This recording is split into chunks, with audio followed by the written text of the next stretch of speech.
Media Choice Television, its presenters, associates, and affiliates may not be liable for views shared on this program. Age restriction and viewer discretion is advised. Mbalamusaako nnyo mwena gye musinzira okubanga mutulaba. Erinnya yenze Kanka Kapita, nze mutesiteesi omukulu wa Media Choice Telefina. Namusaako nnyo ak'ensusso abantu b'Ennyendo Mukungwe ewakulemberwa eyali leader of opposition Mathias Mpuuga nga mmwe mwatusindikidde obubaka bwe tugenda okusinziirako okugabanya ne bannaffe okwetooloola ensi era nga ye programu ey'olunaku olwaleero. Awangaale nnyo maasomo gisebufu wangu tabukira walungi oyo nno nga yekyucu Kafumu ka Muwunda Ffumu lyebongera mu Bwengula Ssaabasajja Kabaka w'Obwakabaka bwa Buganda Edward Ronald Frederick Kimera Mwenda Mutebi owookubiri. Kaakati mbeebaza nnyo mwenna abatuwa ebirowoozo kwe tuddukanyiza olwaleero tusinzidde mu Nnyendo Mukungwe. Kaakati kansooke mbalage ekifaananyi ekyo. Bw'oba oyingira e Masaka mwenna abatambula nga mudda mu bitundu eby'obugwanjuba bikiyite mu Western ng'okyali mu Central tonnatuuka bugwanjuba oyingira Masaka. Masaka ogiyingira ku kitundu ekimanyiddwa ennyo n'erinnya lyakyo erya Welcome. Wano ku Welcome Mathias Mpuuga we yatimba ebipande ebisinga ebinene ennyo ebyamwogerwako nti ye mukulembeze ow'e Masaka yatimba nnyo ebipande ku Welcome. Kakati twafunye obubaka kamasooke mbatemereko katini nnyo babuli eki kye tugenda okwogerako enteekateeka eriwo ku Mathias Mpuuga oyo n'abantu be ab'Ennyendo Mukungwe gye bampeereza ano nemba musanyufu era mbaweereza n'akamwenyumwenyu kambasunireko katono nnyo ku bye tugenda okulaba ate mbere nga nkomawo tukole okukubaganya okw'ebirowoozo nga tusinzira ku birowoozo by'abantu ab'Ennyendo Mukungwe. Mugambe ekipande kya kijjo kubanga ffe mwana kituswaza tetugenda kubeera mu Masaka nga bagamba ababbi baabo olw'okuba ekipande kiri wano ku Welcome kwennyini kwe kubeera nti kati ffe bannamasaka batandise okutusekerera ng'abaana bannaffe abayitawo mu bitundu ebirala batusekerera. Mpuuga yateeka ekipande kye wano mu Nnyendo bw'obeera otuuka mu Masaka kyekikwaniriza kyokka nga bagamba omusajja oyo yabba ssente naffe netukiraba nga tukijja kukola ne twagala twekunge abantu abakulu abato abavubuka ffe n'abanyigirizibwa tugende ffe tukijjewo kubanga munnange kituswaza. Ffe tulaba nga tukyalibadde kirungi nnyo okugenda kale mazima oba yali kitadde eri ewala oba wa naye wano wennyini ku Welcome wennyini awo ku Welcome buli ayitawo. Nze nabadde ejjo mu Costa nga tutambula tuyitawo abantu sebo nga bamuyita bitaano ng'era bagamba wuuyo ow'e Masaka wuuyo yatwala ebitaano. Kakati omuntu weetimba otya wano wennyini ku Welcome? Okay, bye muwulidde ezo ensonga ze tugenda okusinziirako okubaweereza. Abantu b'Ennyendo Mukungwe bavuddeyo ne beekunga ne bagamba nti bo tebagenda kukkiriza jjoogo lya Mathias Mpuuga okwetimba ekipande ebinene wali wennyini ku mulyango gubayingiza e Masaka nga kati buli omu asekerera bannamasaka nti baabo abanyazi abatwala ssente z'omusolo era nga bo gwe bateebereza okuba nti mubbi memba waabwe wa paalamenti yeetimba wali kakati balina kye bateekateeka okukola. Ngenda kubawa emboozi nga bwe baagimpadde wano naye nga sinaba kutandika ebyo kansooke nzijewo ekirango kino oba nsooke nzijewo obubaka buno ndyoke ngitandike. Abantu mwenna abatawaanyizibwa mu nsonga z'obufumbo ng'omulina omukyala naye nga takuwulira bulungi, abantu abataataaganyizibwa ng'olina abaana tebafumbirwa balemedde ku nzija ate abalala nga tanywererayo mu bufumbo, ojja kwatagana ne Ssenga Mukooki. Ssenga Mukooki ali ku namba 75026000. Mwenna abatawaanyizibwa,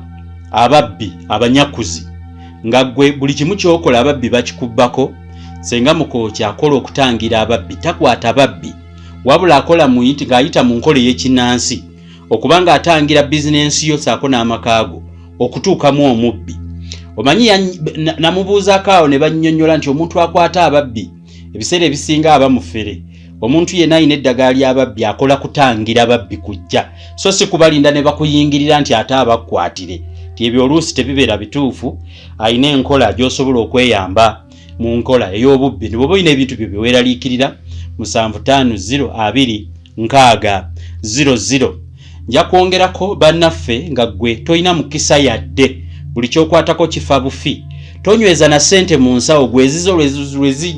lwe zigenda, si lwakuba nti oli munywa mwenge nnyo oba lwaki, naye gwe ssente ezo zikuyita buyisi mu ngalo. Ayina enkola ey'ekinnansi mwasinziira, bw'omukubira ku 750600 ajja kusobola okukunywereza akasente owangaale nako, ate okola akalala kuba obugagga kuuma z'olina nga bw'onoonya z'otannafuna. Kakati tugisenga mu kooki, mujja kusembayo abakyala abeetaaga okuba nti muzaala mu ngeri eya bulijjo n'okuwa abaana bammwe omukisa mu ngeri ey'ekinnansi. Mujja kuyitako ewasenga mu kooki ali ku 750.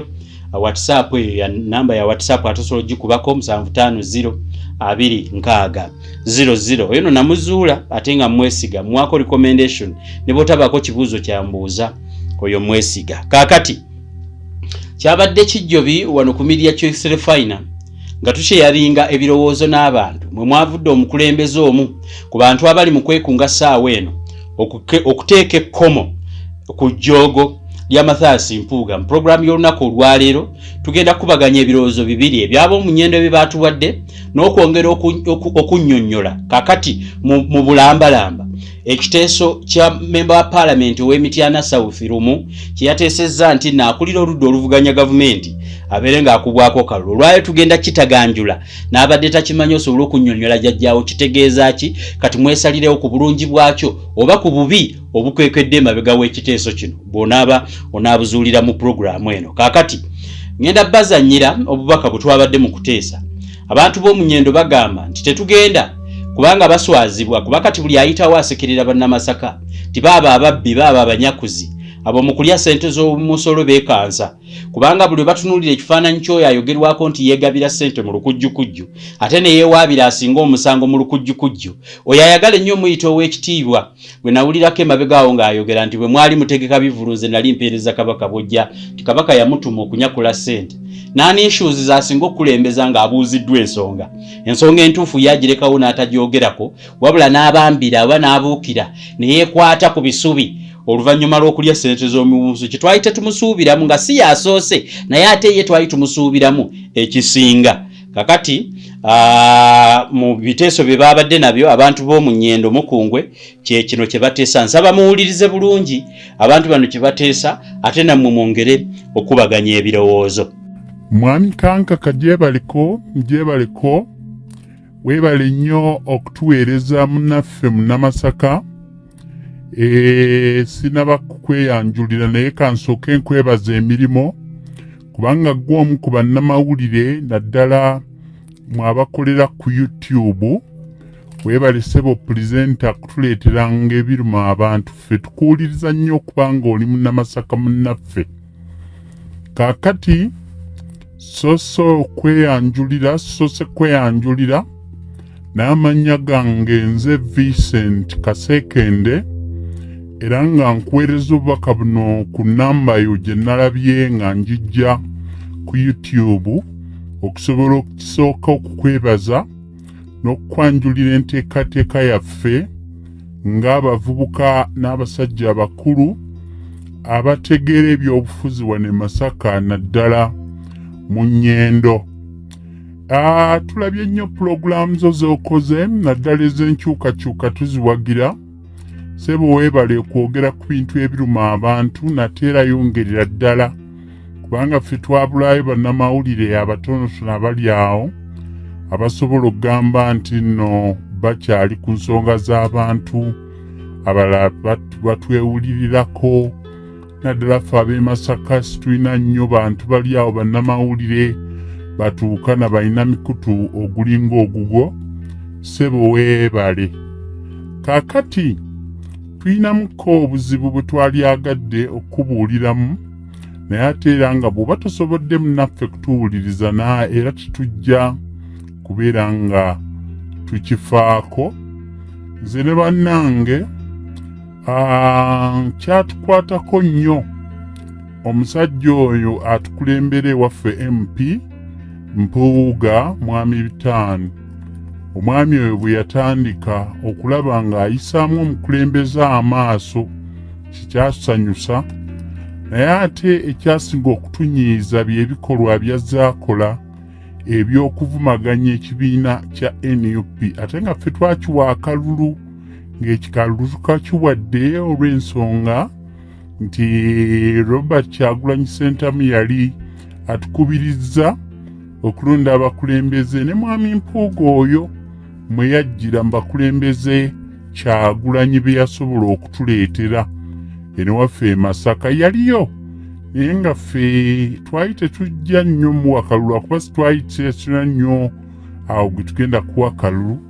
ne tusalawo ne tugamba nti katuwoono olw'okuba nti wankyukakyuka, ate nga yajjira mu sayidi eya Buganda,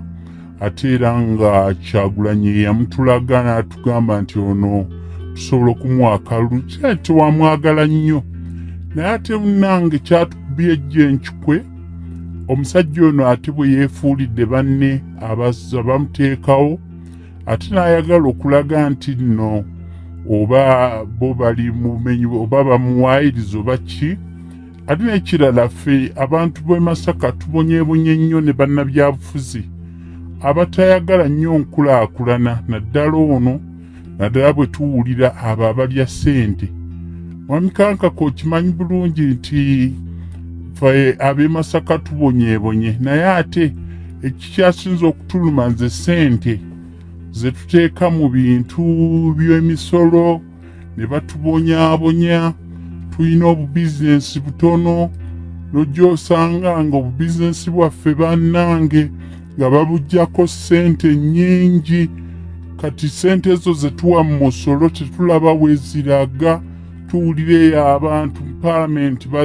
bazikumpanya, kyokka twali tumanyi nti n'owaffe tajja kubeera omu ku bakumpanya. Ntujja tukizuula tino n'owaffe ate y'omu ku ba ssente zaffe, era tekyatusanyulamu n'akamu. N'olwekyo ebyo byonna byonna ne tubiwulira ffe tumulinze mu kalulu okulaba nga naffe tumuggyako, kubanga kati takyatuyambira ddala, talina nnyo kyagenda kutuyamba, just kweyita b'ebitiibwa nga balya ssente. Era ne bannange bonna baŋŋambye nti njogereko naawe ku nsonga eno, mwami Kankaka. Ekisinga okutuluma era kyembadde njagala okwogerako naawe kwe kubeera nti kati ffe bannamasaka batandise okutusekerera, ng'abaana bannaffe abayitawo mu bitundu ebirala batusekerera. Mpuuga yateeka ekipande kye wano mu Nnyendo, obeera otuuka mu Masaka kyekikwaniriza, kyokka nga bagamba omusajja oyo yabba ssente. Naffe ne tukiraba nga tukijja kukola, ne twagala twekunge abantu abakulu, abato, abavubuka, ffe n'abanyigirizibwa, tugende ffe tukijjewo, kubanga munnange kituswaza. Ffe tulaba nga tukyalibadde kirungi nnyo okugenda kale mazima oba yali kitadde eri ewala oba wa, naye wano wennyini kuwerokaamu wennyini awo kuwerokaamu buli ayitawo. Nze nabadde ejjo mu Costa nga tutambula tuyitawo, abantu sebo nga bamuyita 5 ng'era bagamba wuuyo ow'e Masaka, wuuyo yatwala 5. Kakati omuntu weetimba otya wano wennyini kuwerokaamu? Mazima kuwerokaamu wennyini nga weetimbye awo wennyini awo yateekawo ekipande. Ffe munnange tugenda kwekolamu omulimu ekipande ekyo tukijjewo, kubanga kiswaza nga bannamasaka okulaba ng'omuntu atalina buntu bulamu n'akamu era yeetimbye awo. Kati ffe twabadde tulowooza nti oba byali bino ebyokusaba emmisa zaabwe ffe twagendamu, naye twagenza okulaba ng'ekipande kyakubeerawo nga buli kaseera weekiri. Abantu bonna buli bayita kuwerokaamu awo batusekerera bagamba ti ab'e Masaka baabo ababba 5 baabo. Nze ate nkubuulira, nabadde mu Costa, gweoyinza okulowooza mwami Kankaka nti nno abantu tebabiraba, naye buli awe tanaalaba ekipande ekyo alabira ddala bannaffe nti obuweereza bwa MP waffe ono gwe twalonda ene waffe bwakiyaye bwakibbi kati nze neraba nga kituswaza kati njagala twagala tukunga abantu bajje ekipande ekyo babeere nga bakijjirawo ddala ekipande ekyo kiviirewo ddala awo wennyininyini awo kubanga ffe tetukiinaako omugaso gwe twali batukiinako twalirowooza nti nno mpuuga tuba mpuuga yeetonda oba yakola ki kubanga omuntu akola ensobi naye amala n'agitegeera nti naakoze ensobi ne munange ono yakitwala ssente n'agamba amusimanya ye wakitiibwa tukange ffe eno twali tetumuwa twakamuwa lwakuba Bobi Wine kakati ffe twagala ekipande ekyakijjewo era twagadde tukuweereza obubaka buno mugambe kubanga mwe mwogera n'abo ba MP baani abo mugambe ekipande kyakijjewo kubanga ffe mwana kituswaza tetugenda kubeera mu Masaka nga bagamba ababbi baabo olw'okuba ekipande kiri wano ku Welcome kwennyininyini kati nze ndowooza n'abatakijjeewo ffe tugenda kukyejjirawo si mu bubi tukizinge tukitwale wali makaago oba tukitwale wali ku kalina zaabwe ze baazimba ne Kasolo balina kalina awo walinawo ze baazimba awo ebizimbe binene babizimba simanya babiyita Soloites bye baazimba awo ne Kasolo kati twagala ebipande ebyo tubeere nga tukijjawo ffe tukitwale wali oba kitwala wali we baazimba ne Kasolo bazimba ezo zikalina zaabwe bakiteeka oba tukitwale wano ku woteeri batugamba naawe awo alinawo ka woteeri awo ng'owetango natta okutuuka e Masaka bakayita Golden oba Golden Hotel oba Golden Restaurant bakayita Golden ffe tujja kwekunga tubeere nga tukijjawo akitwaleeyo ku Golden oba ekipande kyakitwale ku eri gye balina ebizimbe eyo ku Soloites oba tukitwale wali ku ssomero lye ery'e Masaka lyalina tubeere nga gyakitimba eyo naffe okutimba ekipande awo ku Welcome tekijja kutukolera munange nga bannamasaka kuba abantu batusekerera ekirala si mu bubi sitwagadde kugamba tuffe tumulinze mu kalulu bwe tunaafuna omukulembeze omulala Kyagulanyi gwatuwadde tujja kusobola okuteekawo enkyukakyuka kubanga ffe swagala munnaffe babbi kuba kati gavumenti yeetubbye kati ate n'abakulembeze nabo abaffe be tulowoozaamu nabo ate naddala ffe bannamasaka batubbye buli kamu bakatutte naye kati ffe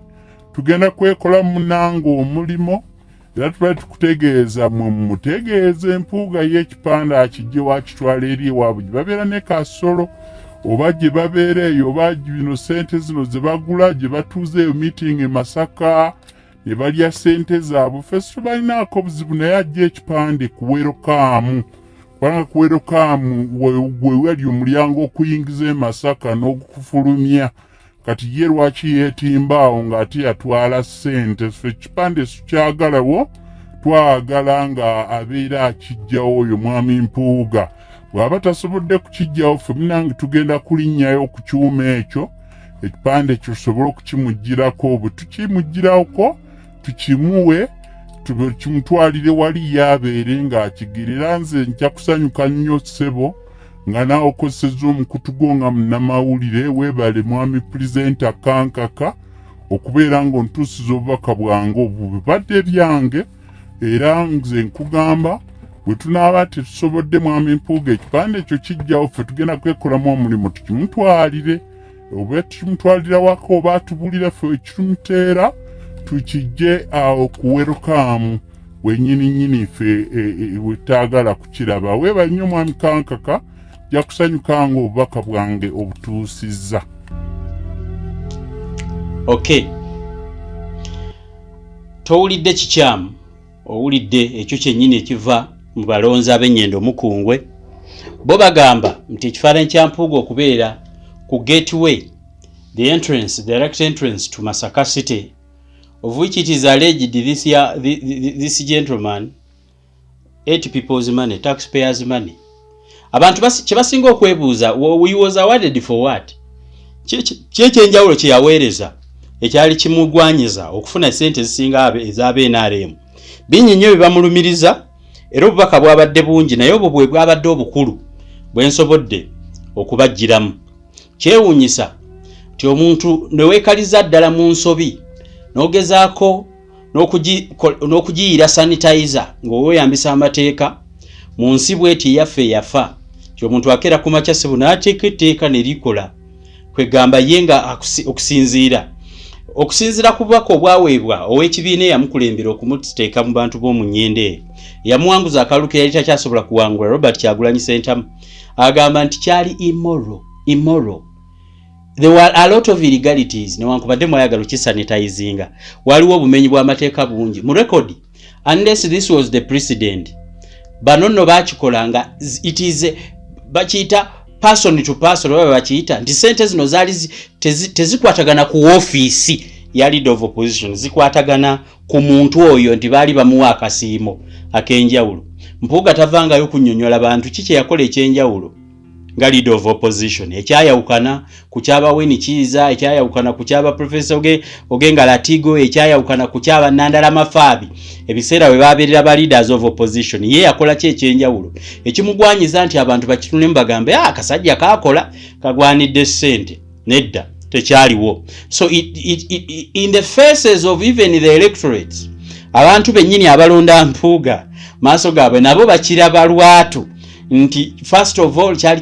kimenya mateeka, ekyokubiri kyali immoral, kyali tetukisuubirwa mu muntu asuubirwamu mpisa, n'ekisembayo kwe kwesibanga ku Bwakabaka nga beeyita ab'ebitiibwa, Obwakabaka obutabatuma nti mugende mukenenule eggwanga lino. N'Obwakabaka baffe ekibibonyaabonya kubanga gavumenti ezijje zibeerawo zibunyigiriza zaabujjako eddembe lyalyo, kati abantu balya kyere ssente nga bwe baagala. Kakati n'Empuuga n'agwa mu katego ke kamu. Mbasaba musinzira okubaganya ebirowoozo ku ndowooza z'abantu b'ennyendo mukungwe. Nateera endowooza yaffe tujja girekera ab'ennyendo mukungwe n'abantu mwenna abatulaba okulaba kyera tulindiridde. Mumpite olunaku lwe mugenda okujja ekipande ekyo nja kubaawo, nja kusimbula e Kampala, n'aba nsimbudde ssaawa ntono zijja kuba 9 gwa kiro, nja kustaginga awo mu nnyendo neerabireko ebyafaayo nga mubikola eby'okutimbulula ekipande mu kitwale eri gye mugambe gye balina ziikalina ne ono Kasolo gye balina simanya Solo apartment oba Solo Heights gye bazino bamuzitwale wano ku Golden Hotel nga mugyogedde,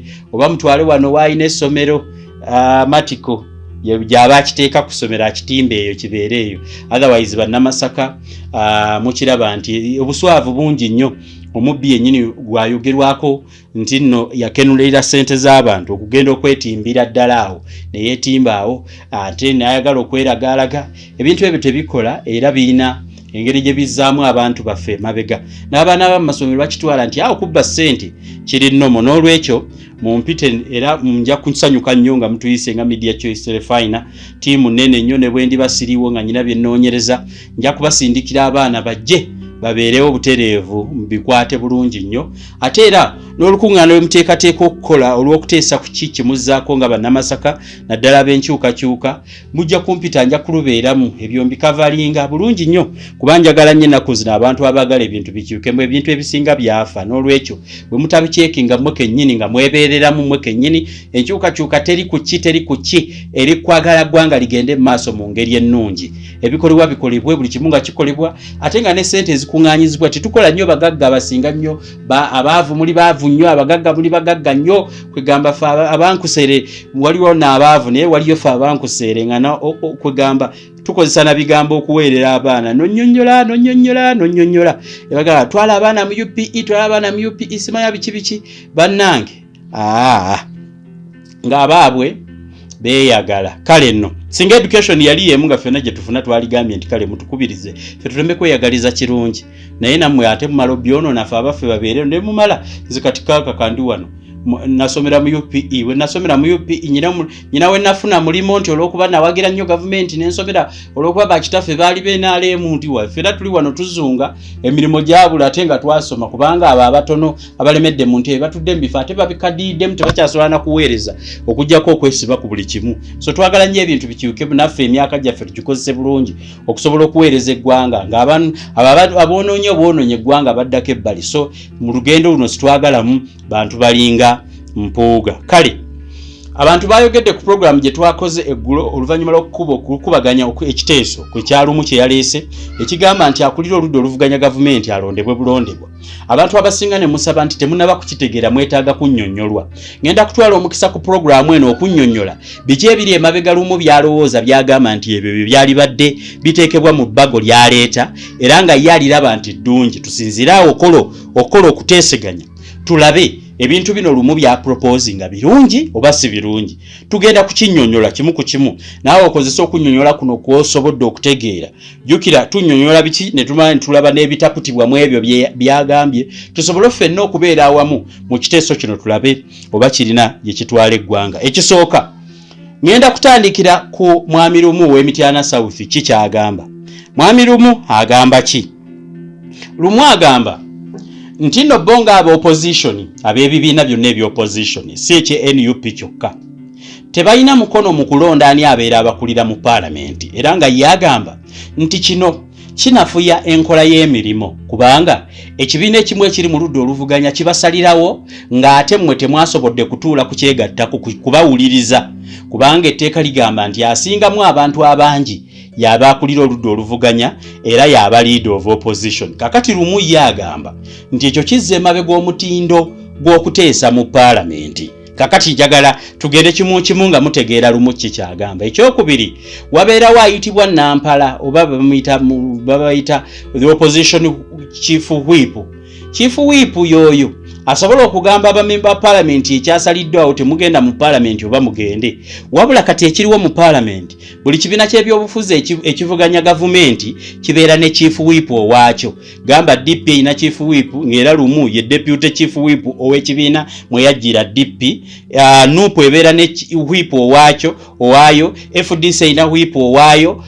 n'ebibiina byonna ne PPP ndowooza n'ekibiina ekirinayo omuntu omu kiba ne whip owaakyo whip yoyo omuntu asobola okugamba nti leero bannaye ebiriyo tubisimbire ekkuuli oba kino n'abakunga era kifaanaganira naye abeera ne privileges so ekyokubiri lumu kyagamba mu kiteeso kye nti ne ba whip bennyini oludda oluvuganya lubeerengayo n'omu so si kubeera ne ba whip nga buli omu nti yengo wa DP bwabeera ne mukama we oba chief whip nga naye wa DP bwamulagira nti togenda ggulu ate owa NUP n'alagira nti bwamulagira nti genda eggulu w'ekibiina kye ate owa oludda oluvuganya n'agamba temugenda kino kireetawo okubagana mu ludda oluvuganya ebyo olumu byagamba mu ludda olukola ki oluvuganya nti ye ayina kwegamba asigala akubagana agondere wa kibiina kye oba agondere ludda luvuganya that's why nti osanga nga abamu kuba oludda oluvuganya mukama waabwe mu kibiina ababagambye oba whip w'ekibiina ababagambye mugende ate oludda oluvuganya ne lugamba temugenda ye nga alabawo okukontagana okwo era nga ye alowooza nti mu solution mu byateesa nti whip bw'abeera omu mu paalamenti bw'ati nga y'oludda oluvuganya kitegeeza ebiteeso by'anaaleeta bonna bajja kutuula nga basooke babiteeseeko but baveeyo n'ekyokusalawo kimu bwe tuba tugenda tugende oba tetugenda nga tewali kwekutulamu nsaba okubajjukizaako nti no paalamenti eyo erimu enzida 3 naye ng'enkulu ziri 2 erimu ekibiina ekifuga NRM era kiba ne chief whip waakyo omu nebeerayo ne ba independence banampa wengwa tebagweno bendowooza yaabwe kyazuukuse kimugambi kyatwala mu parliament oba abamulonda kyebazuuka kye bamugambi kyatwala mu parliament ne wabaawo n'oludda olulala olw'abannaffe abavuganya abalina ebibiina ebyenjawulo bayingirira kubanga tuli mu multi-party system nti enzida 3 eziri mu parliament kakati nti endowooza ya lumu egamba bano ba independence tabafuddeeko wabula agamba nti beetaaga babeere ne whip omu ate nga bonna bamulonda ekyo kimu yagamba nti ekyo kijja ku strengtheninga kijja kwongera amaanyi opposition ebeere nga buli kaseera lwegenda okusalawo esalawo ekintu kimu eyo ye argument ya lumu ye gyagamba kakati nsaba okubajjukizaako nti abazze bagoberera ebintu ebiri mu parliament guno si gwe gusoose ekiteeso kino somehow mukanjagala okubajjukizaamu ku mulembe gwa Rebecca Kadaga nga ye yali speaker wa parliament omukyalo yalitwala bamuyitangani walumemba wa parliament yali ne Sseggona Balyayanga ne Sseggona bagezaako okuleeta ekintu kyekimu oluvannyuma lw'okujjako Winnie Kiiza kigambibwa nti yali lead of opposition w'amaanyi nnyo naye olw'okuba Winnie Kiiza ono yalina enkolagana ey'amaanyi ne Mugisha Muntu abeefuddisa ebiseera ebyo nga be balina bamemba opposition abakyasinza obunene ng'era be basinga okuwakanya gavumenti baasalawo bamugobe mu kifo olw'okuba nti nno baali bamulowooza okuba nti yali nnyo mukwano nnyo gwa Mugisha Muntu era ne bamuggyako ekifo ng'ate yali akyakisobola nti ne bateekawo n'omukyalo oba yali Betty simanyaawo akyani oyo ne bateekawo omukyalo oyo eyali very nga bo mu ngeraageranya yaabwe competence yaabwe abantu bano ababiri yali tegatta nti Winnie Kiiza yaliwa akyaliwa amaanyi nnyo era bano Balyayanga ne Sseggona bagezaako okuleeta ekisekizo actually baakireeta kati mu kukireeta lwakubanga tekyafuna kuwulirwa ku floor ya parliament lwakubiri naye nga baali bakikoze ng'era baproposing ekintu kyekimu kisaawa eno lumu kyaleeta kyaproposingibwako Sseggona ndowooza ne Balyayanga bagezeeko kireeta kino nno nga bo balowooza nti opposition bw'ebanga ekibiina ekiri mu ludda oluvuganya kyekisalawo kituuka ekiseera nga kirina omuntu kwegamba abantu gwe baagadde ennyo kati bannaffe abali mu bibiina by'ebyobufuzi ebivuganya ne balowooza nti omuntu bw'aweebwa platform mu parliament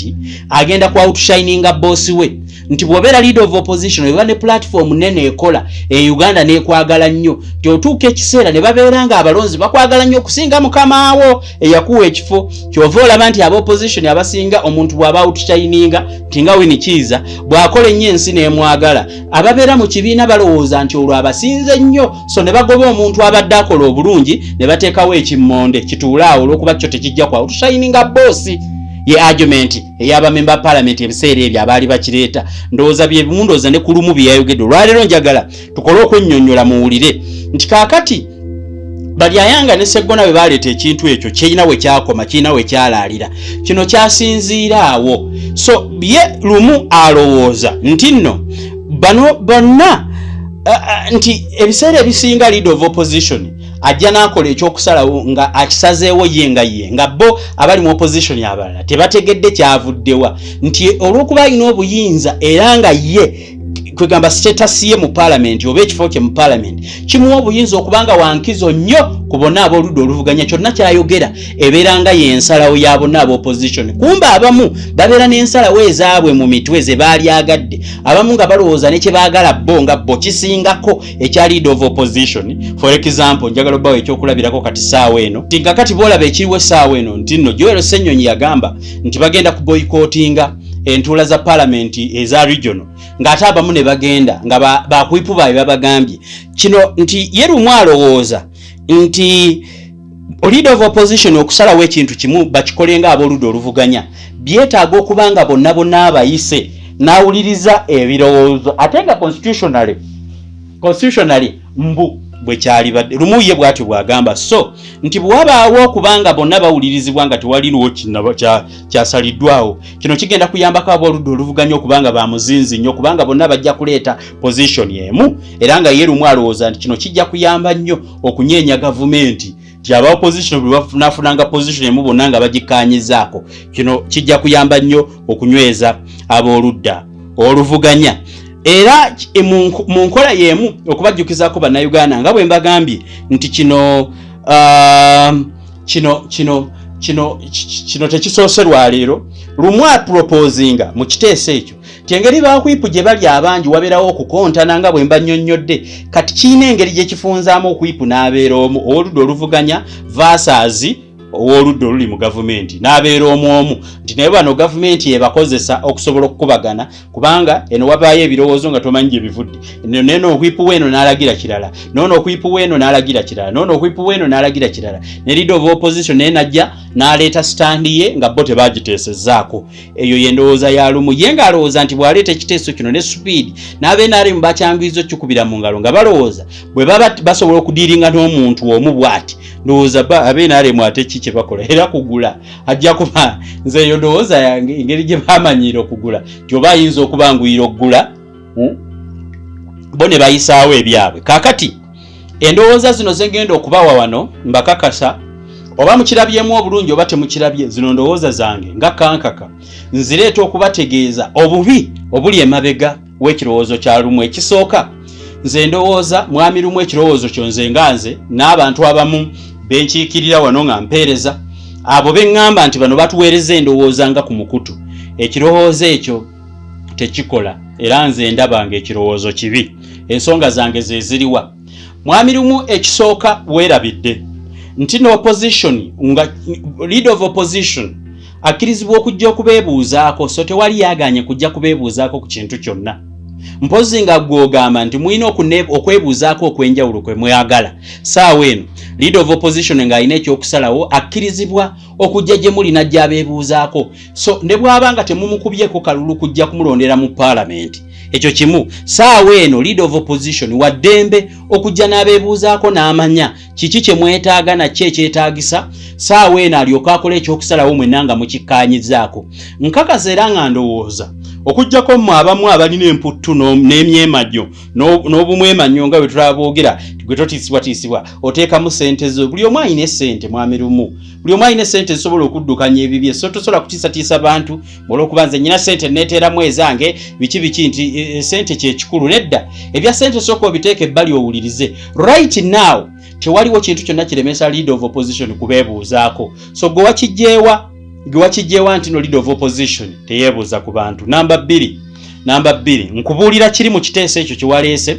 Zino nga ndowooza zange abantu banaasinzira kuno okuteeka ku minzaani ekirowoozo kino. Lwaki nze ndowooza nti ekisooka kibi? Ekyokubiri, budde ki bwe wakireeteddemu na biki ebyetaagisa? Ekyo sijja na kukirwako. When did you choose to bring this? Era weebuuze bali ayanga ne Sseggona abaasooka okireeta. What were the stumbling blocks? Road blocks kiki ezakiremesa okutambula ne kigenda gye kyali kiraga? Kitegeeza waliwo ebirumira era nga abantu bamaze obitunulamu ne balekawo status quo etambule. Ekyokusatu, nsaba kutegeezaako mwami lumu nti proposal gy'oleeta egenda kufuula opposition enjaba ennyo, ekyasinza okubeera enjaba yaba ddala kubanga kaakati wulira lumu bw'oleeta ekiteeso ekyo nti buli muntu yenna ali mu opposition mutandika okuba akalulu. Kitegeeza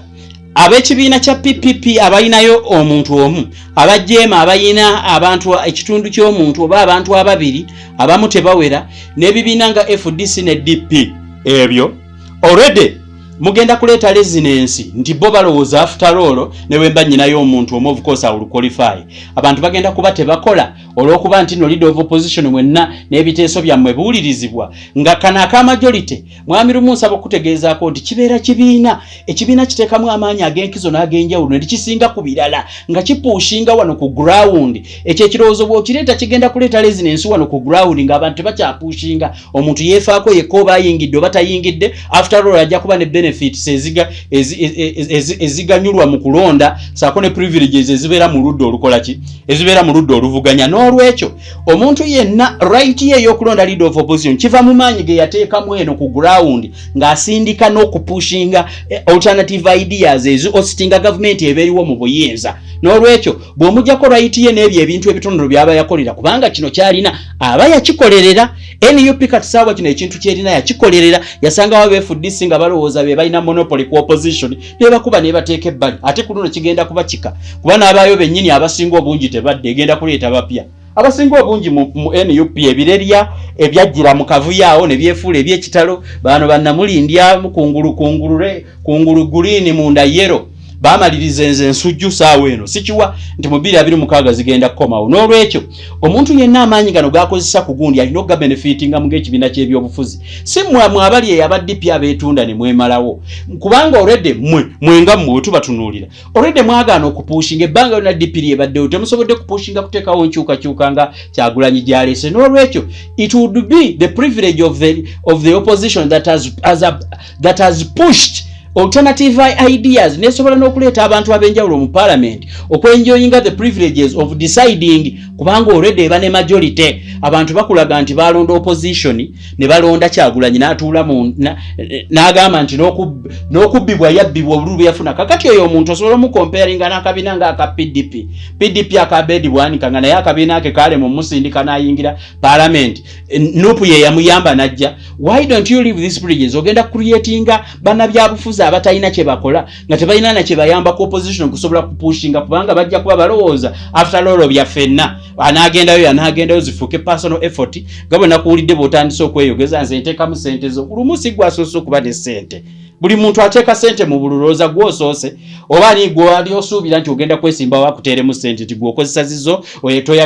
teweeguya kaadi biki. Let's talk about the real issue. Gwolaba newankubadde gwe wateekamu ezizo n'opushinga teweeguya kaadi abalaba n'akola olw'okuba kubanga mu opposition abantu bakola ne bapushinga ne bagamba ka strategizing tusobole okufuna oludda oluvuganya nga tuli bangi nnyo tuleeta abantu bangi nnyo tusobole okubeera ne majority mu decision making ebirowoozo by'abantu abatukkiririzaamu tupresenting bulungi naye gwe bw'onaddira leader of opposition n'abeera nga mwenna n'ataalwana mmere ya lumbe buli omu amukubako akalulu naye bwe ebifoofoofu ebirala ebibeera mu shadow cabinet nga mugenda bigabana kyenkanyi kitegeeza n'owa PPP yajja omu naye ajja kubanga akwalifyinga ekifo ate ng'asobola okuzannya roole ekisukka emu kubanga gyali ng'ekibiina singa mugamba nti buli kibiina ekiri mu parliament nga ky'opposition tukiwa siroti 2 tugeze ku cabinet yamwe gye muyita shadow oba tukiwa siroti 3 ekibiina kimu ne kireeta omuntu omu gwe tokiraba ogenda kuleeta confusion omuntu omu asaavinge ku commission 3 oba ku bifo 3 oba ku bifo 3 ebigira olw'okuba nti mwagala balance n'ata opposition mwagala gifuula mmere ya lumbe. Ekintu ekyo tekijja kukola era bw'okitunulamu mweyo party bubadde bunafuubwa mu butasobola kupushinga kubanga mwadda ku side eyakola ki kati kandeete endowooza eno mwami lumu ekintu kyoleta kiri very dangerous n'abantu abalaba program eno mukitegeere leader of opposition okubanga asalibwawo abantu bonna bali mu ludda oluvuganya nsaba okitegeere nti no politics wa Uganda singa tubadde mu politics owensi endala ekirowoozo kyo kyali holding the water kyali baddemu n'omulamwa kyali baddemu n'ekinyusi ekyogerwako naye wane waffe mu Uganda tekijja kukola olw'ensonga ebibiina naddala ekyammwe ekya DP mwetunda dda kakati bwe mubanga nammwe mugenda kusalawo birowoozo byani bye mugenda okuleeta kwa new leader of opposition agenda okusalawo FDC bagigula dda yaggwawo ne bannyiniyo bagikoye kati baleeta kipya mwena muli bamalaya byabufuzi mwetunda dda UPC ebonga na NRM already branch ye NRM DP branch ye NRM FDC branch ye NRM bano bonna babedi bwanika n'obubiina bwa PDP simanye ecological party simanya need abo bonna national economic empowerment bubatunuulira ebibiina byonna Museveni yabirya n'abiteeka wansi ekibiina kiri kimu ekyoludda oluvuga kakati gwe boona agamba nti mwenna mukube akalulu ku leader of opposition ebirowoozo bye mugenda okuleeta mwani agenda okudda mu ntebe no biba bigenda kuvaawo Godfather wammwe ekirowoozo kyolese kyali badde kirungi singa obadde okiika mu parliament ye Europe abantu abalowooza bannayuganda baali kitaddemu ensa naye wano nga bannabyabufuzi abasinga mwenna muli bagule nga mwenna mu parliament muliyo olw'omuntu omwe yabateekawo era nga neeno muliyo nga bisiikirize kusaavinga masitomu ekyo tekijja kukola olw'ensonga bwe tutuuka okulonda opposition owa leader opposition ani agenda okubasalirawo era mugenda kubanga kyekimu kye mugenda okukola kujja kutawaanya butawaanya kakati mukama wammwe olw'okuba mwerimbise mu bino ebibiina mukama wammwe bw'abagamba nti temulonda mwekyange tolabanga mmwe aba opposition abannamulindyamu abalya mu lulime ne muluzise musobola n'okukyankalanya akalulu ako ne katabaawo nga babaguze kubanga already tubamanyi already muyina endagaano ez'enjawulo naddala gwe wa DP tubamanyi muyina endagaano ez'enjawulo n'omukulembeze afukulembera erino eggwanga kakati ye bw'aba takyagadde n'abayisaamu awo akasente ne katuuka ku akawunti n'abagamba mukisimbire kuuli bwe muti ne bwe muti tusobole okuyisaawo kino nga bulijjo bwe bikolebwa bitumanyi obulungi mu parliament bwe mba muyina ekinaakolebwa tubawulira bulungi nnyo nti temukkiriza kukyogerako nga temunafuna sente kakati kuba mwakafaananyi gavumenti eyagala okulya opposition egimalewo otuuke kaseera ekitabanenyezebwa kubanga abayaaye n'omuyaye bw'abeera mu ntebe ye kyaba akola kunafuya bamuvuganya kakati already yanafuya abamuvuganya mugenda kukikola mutya nga abasinga naddala UPC efuna ebiragiro ng'ebijjamu NRM bwe bana abalagira nti akalulu ako mukacyankalanye temujja kulonda kubanga nze nkimanyi bulungi bwabanga waliwo akalulu wajja kubeerawo amateeka agagamba nti oba 2/3 singa zisalawo oba 3/4 3/4 of the opposition singa esalawo singa muba muweza maybe more than a quarter nga muyisa mu quarter tugeza abantu abali 5 naye nga mwe abasigadde abatali ba kibiina kimu muli 27 ngate mwenna muliba abasinga nga muli bagule kikubiseemu awo singa etteeka olireeta ne lituuka ekiseera okubeera nti waliwo amateeka g'okulonda agafuga okulonda of opposition olowooza totaddeewo muwaatwa gwa kibiina kiri mu buyinza oba oyo ateekateekebwa okujja okulya obuyinza obuli mu ngeri y'okusikirana oyo singa ateekebwateekebwa najja totaddewo muwaatwa ono mwagenda obbatomereza mutuuke n'okulonda leader of opposition lufuuke lutalo ng'abamu temukkiriziganya na muntu omu olwo mutandika okulonda omuntu omu eyasindikibwanga ne mu opposition yava mu NRM okujja mu opposition oyo abantu bagambe nti ono gwe twagala bwemba nga temumwagadde muyiwa akalulu tokiranga mugenda mukuva musenga avudde mugazeemu olwaleero ekibiina ekifuga nga kisinzira ku kitebe kyakyo kituuleyo ne kiselectinga omuntu wakyo mu bintu ebiri 5 mugenda kuba mweyanjadde nga buli kimu mukiyiriddawo ekibiina ky'ebifuzi nga kyo kiraba buli kimu tewagenda kubaayo kyama kye musobola kuteesaako na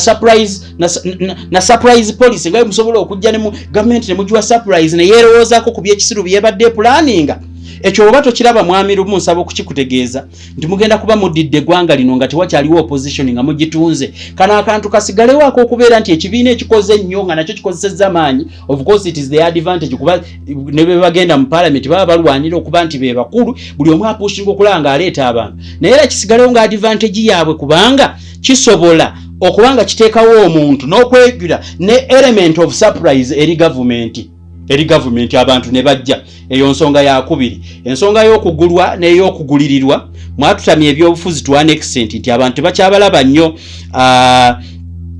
tebakyabalaba nnyo nga ekyenjawulo nsaba okukuleeta mu kino mwami lumu n'abantu mwenna mukitegeere tuwaliwo oludda ate olutalowoozebwako nga n'ebiseera ebisinga ku bukiiko obw'enjawulo obuweebwa recommendation bo tebatunulwamu be ba independent kaakati lumu bw'oleeta ekintu ky'okulonda leader of opposition neyo cohesion eyammwe tokirowoozaako ng'ebiseera bya mukyala Rebecca Kadaga kyali kitandise nti n'aba independent bagenda kufuna chief independent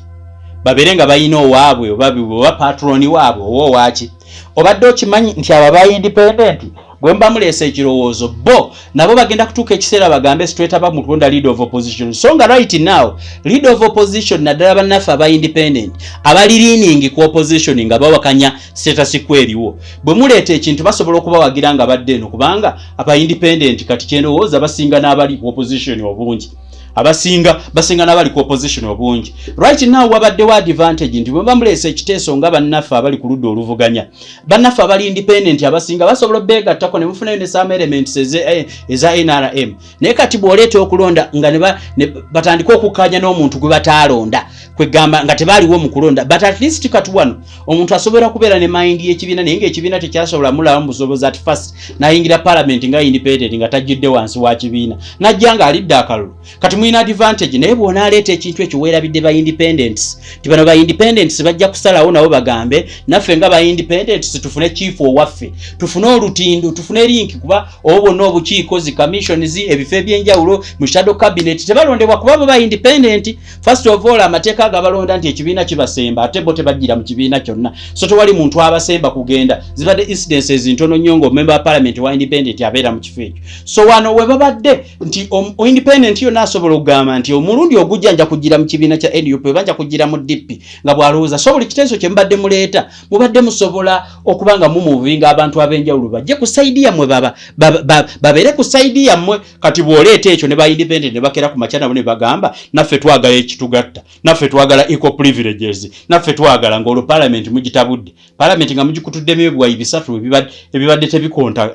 ebibadde bibiri ebikontana nga mu kwewabula kati nga mutaddewo n'oluwonko olwokusatu bantu bangi nnyo aba independent nabo abayagadde ezo commissions ng'abamu baamagezi n'okusinga mmwe abaproposing ebyekisiru bwe bangi nnyo mwe bali mu independent so I think bw'otandika okuleeta bino ebintu saawa eno right now ogenda kuzanya akazanya akagenda okutulemerera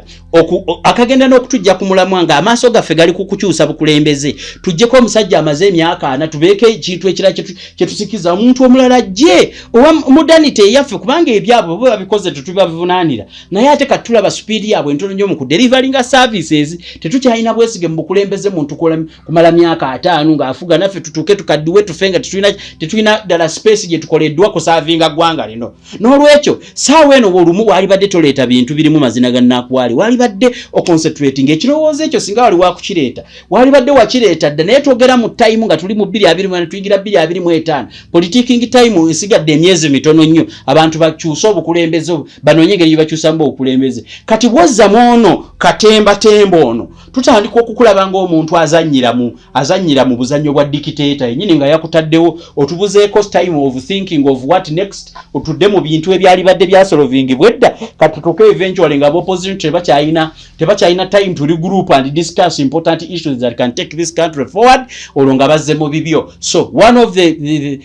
of the shortcomings the negatives ekimu ku bintu ebikyasinza okubeera ebibi ebyekiteeso kyo kuba nti ekiteeso kyo kyakumala budde odivertinga abantu bave ku mulamu omukulu ogw'okuggyako obukulembeze obuliko obunafuyiza empeereza y'emirimu obusinze okupromotinga obubbi mu ggwanga lino abantu baleme concentratinga ku mukulembeze ekyasobola kuvaayo n'asobola ba alternative ideas badde mu ebyo nti ate opposition eronde gundi nti ate opposition omuntu bamulonde bwe bati so it is one of it would have held some water but this is not the right time mwami Rumu. The timing was so bad that right now Ugandans need a cohesion. Uganda needs some super glue. Ugandans need something that keeps them together to focus and think on how to move. So ekiteeso kyo mwami Rumu well and good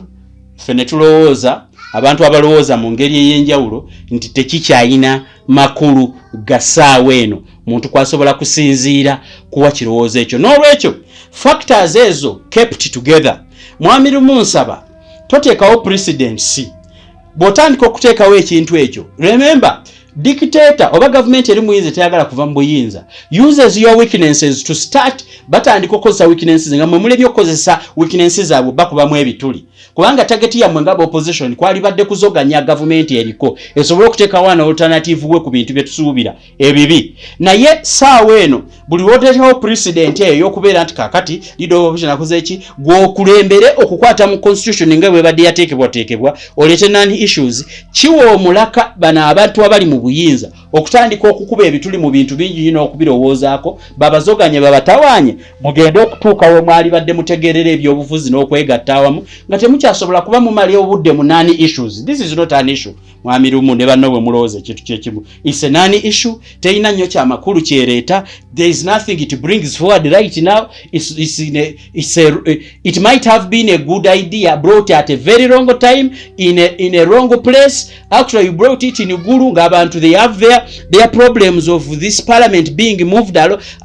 amidst wastage of taxpayers money kugamba engeri gy'okiresemu not even in a good spirit because you people have been fighting the current leader of opposition. I'm very sure you know mwami Rumu laws are not retrogressive amateeka tegadda mabega tewali kyemugenda kukola leader of opposition aliko saawa eno yasobola okumalako ekisanja kye nga wekigambo we munayisiza ebyo byonna kitegeeza ajja kusavinga ekisanja kye bali kyobanagira ku leader of opposition addako ebibeera okay so mukireetedde mu kaseera nga waliwo so many wrangles mpuugo olwava ku bwa leader of opposition office n'ayagala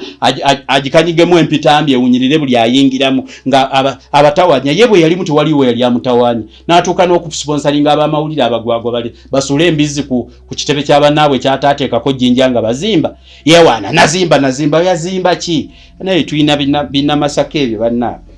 oba tubitwale mu nnabajjuzi mpuuga nga wagamba nti abantu abamu beewuunyisa gwe kennyini gw'osaana okujjanjabisa ekikirikijja gwe kennyini osaana kikirikijja naye ekikirikijja kyokka tekijja kuwonya osaana tukutwale mu nnabajjuzi wali wansi tukunaazeeko gwe omutima omubi gw'olira so mwami Rumu nkutegeeza don't give time to the ruling party. Don't give time to people who have stolen a lot from this country to reset and rethink ways of disorganizing you. Don't be the one to start this. Toberanga gwomu gwalowooza nti mulimu opposition kuvuganya naye ate nga opposition evuganya ate opposition lwaki toleeta ebiteeso ebisobola okuvuganya current status quo current bannabyabufuzi abaliko ab'oludda luli ebyo byonna nga bonna byogera nti kati buli omu tumwetaaga n'omulala tumwetaaga mbe tuteetaaga ekyo nakyo kankikuwabule ababbi abasindike mu opposition naawe bomanyi obulungi nti balina gye balya se bo tebeetaagisa abo beetaaga kwambula babambule babaggyeko eddiba lino libeebiseeko bakizuule nti munda omusaayi ne bw'obasala gwa yero so newankubadde ogamba nti buli omu tumwetaaga nno waliwo abamu abateetaagisa mu kiseera nga muli mu lutalo waliwo bambega abajja okubega okuzzaayo amawulire abo buli omu bamulina strategy gye mugenda okutuusa babatema nteegera ebintu byammwe byonna tebitambula kubanga wabeerawo so mwami lumu nsaba okutegeeza ne bw'okuba dooze wayogedde ekigambo ekyekisiru mu kati n'abaguba eddalu tubeetaaga abaguba eddalu oba baki ebyo ebyobufuzi ebyekisiru tobireeta saawa eno what we are talking about mwami lumu mu opposition mulimu abateetaagisa abo already nga basindike ng'era bagule abo bakazibwe Bashiri abo baani abo ono wakalevu ono Abedi Bwanika abo bampuuga tebeetaagisa kugamba enyumba y'essubi bwe akasubi akamu bwe kava ku nyumba y'essubi tetonya abo tebasobola kutonyesa nyumba y'essubi obwo obusubi obubiri obusatu nga buvuddeko so n'olwekyo toleeta ebyo mu buli omu yeetaagisa no ebirowoozo eby'ekisiru akushwalira ekyo nga kiwaliise nakyo tekyetaagisa waliwo okubeera nti omuntu yeetaagisa naye nga n'ebirowoozo byalina tebyetaagisa abo abantu tulina obbasuula tutambule n'abo abatambula kubanga abantu abaliidinga enkyukakyuka babeera batono. Museveni akugamba yagenda n'emmundu ameka 2027 yagenda n'emmundu 27 endala yazijjawa kubanga kati saawa eno ne budget ya Uganda yemu ku budget mu Africa ezikyasinze okuba obunene ezigula ebyokulwanyisa bigenda kukubaani. So Museveni did not need this whole budget okusobola okukola ki. Nja kusembyayo n'akagambo kano nalabye nina omuntu gwe nalabye ng'ateeka comment ku videos mbu Bobi Wine tuli mu kiseera kya struggle abeera Bulaaya tugenda kujjako tutya Museveni nga tubeera Bulaaya musimanya trips zaakoze okugenda e Bulaaya bozi comparinga nyingi nnyo ku zaakoze okugenda eggulu. Nsaba okubuuza ggwe nantategera bya bufuzi yeeteekawo Museveni mpe emirundi gye yakyala mu ggwanga Uganda okugikomparinga n'emirundi gye yagenda e Bulaaya okunoonyeza abalwanyi obuyambi olabe kyekyali kyetaagisa at that time. Toddangamu okukola comment ez'ekisiru bw'obanga ebintu tobitegeera okkirizanga n'owabulwa oba asirisa asinga nkuwa magezi gwe bw'ogamba nti Bobi Wine emirundi gyagenda ebweru mingi okusinga gyagenda eggulu oyo eyo nayo sitwago naawe ntegerayo munange bwetu weekoma level ya bukupa kirabika walya bukupa bw'obati walya bukupa tubuulire emmere gye walya tugimma abaana baffe kubanga entegerayo ya wansi nnyo mu ngeri y'ebintu bino ebyobufuzi genda mu byobulimi ebyobulunzi okwata ensenene nabye n'ensenene bazirunda osobola okuddawo amagezi go amangi ennyo mu byotategeera n'ogakozesa eyo n'ogajja mu byotategeera. Omuntu yenna alina akola emikwano egisukka wano waali ewasoboka okumulwanyisa entambula n'emitambula eri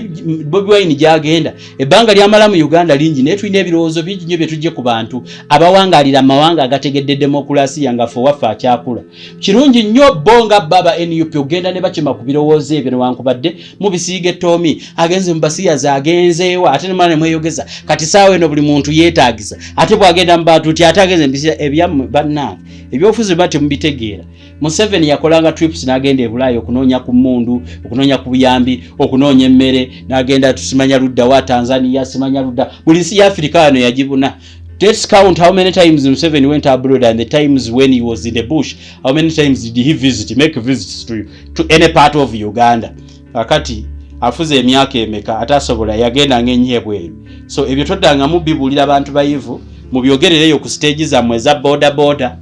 gye musobola okubyogerera eyo abantu bewawa gundi eyo mubyogerera eyo mu bantu bolowooza nti no basinga okutegeera ne waffe wano mu byobufuzi ebitegerekeka tetujja kuwa mwaganya kwonoona bintu by'abantu. Yenze Saalongo Kanka kapita ze Mutesseeso omukulu mbajjukiza asenga mukooki omukyala ajja okuyambako mu nsonga ez'amaka bannaffe abalina amaka sigamba nti gayuga togategeerera ddala. Omwami yakuwasa n'akusuula awo tebitegerekeka omukyala ali awo gwe buli akuwasa yakuleka awo totegerekeka abaana boozadde balemedde ku nzija ng'ate bawala balungi basongodde enjala tiri abalaba oyina ekyani ekirensiganya okuwasa kikulira mmere kiri awo ojja kukuba ku 7502 nja kusembyayo akababbi abatangira okujja okukubba ebintu byo bw'omukozesa ajja kuwa enkola yonna eyeetaagisa ate era n'ekijja okusembayo bannaffe abalina obuzibuzibu mu by'emirimu emirimu jangu weetereze n'emirimu kubanga lubaala embeera n'embiro kwoteeka okusobola okweyamba. Nsembayo okubategeeza tuwano we tukomye ku eyo programu olunaku olwali nja kuba mbaddira mu kitundu ekirala basiibudde n'abalaba mu programu endala.